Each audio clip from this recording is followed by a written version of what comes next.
जय श्री राम। सर्वप्रथम पुण्य भूमि प्रयाग में दो श्रेष्ठ मुनियों भारद्वाज तथा परम ज्ञानी याज्ञवल्क्य का मिलन तथा संवाद वर्णित है। याज्ञवल्क्य मुनि अपने संवादों को जारी रखते हुए भारद्वाज मुनि से बतलाते हैं कि उन्हीं दिनों पृथ्वी का भार उतारने को श्री हरि ने रघुवंश में अवतार लिया था। पिता का वचन मान राज्य को छोड़ अविनाशी प्रभु उदास होकर दंडवत वन में विचरते थे। हृदय में विचार करते हुए शिवजी जा रहे थे कि मैं प्रभु के किस प्रकार से दर्शन करूं। प्रभु ने गुप्त रूप से अवतार लिया है, मेरे जाने से कहीं सब लोग पहचान न लें। शिवजी के मन में बड़ा ही शोक था। वह सती से भी इस बात को नहीं बतला सकता था क्योंकि वह इस भेद को नहीं जानती थी।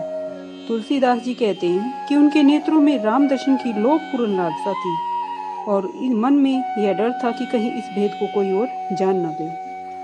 रावण ने ब्रह्मा जी से मनुष्य के हाथ से अपनी मृत्यु मांगी थी, सो प्रभु ब्रह्मा जी का वचन सत्य करना चाहते थे। श्री राम जी के दर्शन अगर मैं करने नहीं जाऊंगा तो मेरे मन में पछतावा रह जाएगा। ऐसे विचार करते हुए शिव जी कुछ निश्चय नहीं कर सके। इस प्रकार महादेव जी सोच में पड़े हुए थे। उसी समय रावण ने नीच मारीच को अपने साथ लिया। वह तुरंत कपटमरीक बन गया। छल करके मूर्ख रावण ने सीता जी को हर लिया क्योंकि प्रभु का प्रताप वह नहीं जानता था। मृग को मारकर भाई सहित जब श्री राम जी आश्रम आए तो बिना सीता वाला आश्रम देखकर नेत्रों में आंसू भर गए। सीता जी के वियोग से व्याकुल मनुष्यों की भांति राम लक्ष्मण दोनों भाई उनको वन में ढूंढते फिरते हैं। जिनके कभी संयोग वियोग नहीं हो सकता उनमें विरह का दुख प्रत्यक्ष देखा गया। श्री रामचंद्र जी के चरित्र बहुत ही विचित्र हैं। जो बड़े ज्ञानी हैं वे ही जानते हैं, जो मंद बुद्धि हैं वे अज्ञान के वश हृदय में कुछ और ही समझते हैं। महादेव जी ने उस समय श्री राम जी को देखा। उनके हृदय में बहुत ही आनंद उत्पन्न हुआ। नयन भरकर शोभा के सागर राम जी को देखा, परंतु कुअवसर जानकर परिचय नहीं दिया।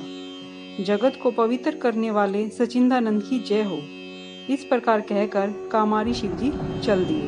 कृपा निदान शिवजी आनंद से बारंबार पुलकयमान होकर सती जी के साथ जा रहे थे। शिवजी की दशा को देखकर सती जी के हृदय में बड़ा संदेह उत्पन्न हुआ कि शिवजी जब जगत के वंदनीय और जगदीश्वर हैं, देवता और मनुष्य और मुनि सब उनको सिर नवाते हैं। उन्होंने राजपुत्र को सचिंदानंद और मोक्ष का धाम कहकर प्रणाम किया और उनकी शोभा को देखकर इतने मगन हो गए हैं कि अब तक उनके हृदय से प्रीति जाने को नाम नहीं ले रही। जो ब्रह्मा सर्वव्यापक माया से रहित अजन्मा अदृश्य इच्छा और भेद से रहित है, जिसे वेद भी नहीं जानते, वह क्या देह धारण करके कभी मनुष्य हो सकता है। जो विष्णु देवताओं के हित के लिए मनुष्य शरीर धारण करते हैं वे भी ऐसे ही सर्वज्ञ हैं जैसे शिव जी। वे ज्ञान के भंडार लक्ष्मीपति और असुर शत्रु क्या अज्ञानी के समान स्त्री को ढूंढेंगे। फिर शिवजी की वाणी भी मिथ्या नहीं हो सकती। सब जानते हैं कि शिवजी सर्वज्ञ है। इस प्रकार मन में बड़ा संदेह हुआ। हृदय में ज्ञान उत्पन्न नहीं होता था। यद्यपि सती ने प्रकट कुछ नहीं किया, परंतु अंतर्यामी शिवजी ने उनके मन की बात जान ली। वे बोले, हे सती सुनो, तुम्हारा स्त्री स्वभाव है, ऐसा संदेह हृदय में नहीं करना चाहिए। जिनकी कथा अगस्त्य ऋषि ने कही और जिनकी भक्ति मैंने मुनि को सुनाई, वही रामचंद्र जी मेरे इष्ट देव हैं, जिनकी सेवा धीर मुनि किया करते हैं। ज्ञानी मुनि योगी सिद्ध आदि निर्मल मन से सदैव जिनका ध्यान करते हैं, वेद पुराण नेति नेति कहकर जिन प्रभु की कीर्ति गाते हैं, उन्हीं सर्वव्यापक सब गुणों के स्वामी मायापति स्वतंत्र नित्य ब्रह्मा रूप श्री राम जी ने अपने भक्तों के हित के लिए रघुकुल में मणि के समान अवतार लिया है।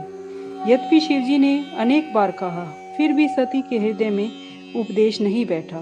तब महादेव जी ने हरि माया को प्रबल जानकर हंसकर बोले, जो तुम्हारे मन में बहुत संदेह है तो जाकर परीक्षा क्यों नहीं ले लेती। जब तक तुम लौट कर वापिस आओगी तब तक मैं इस वट वृक्ष की छाया में बैठा हूँ।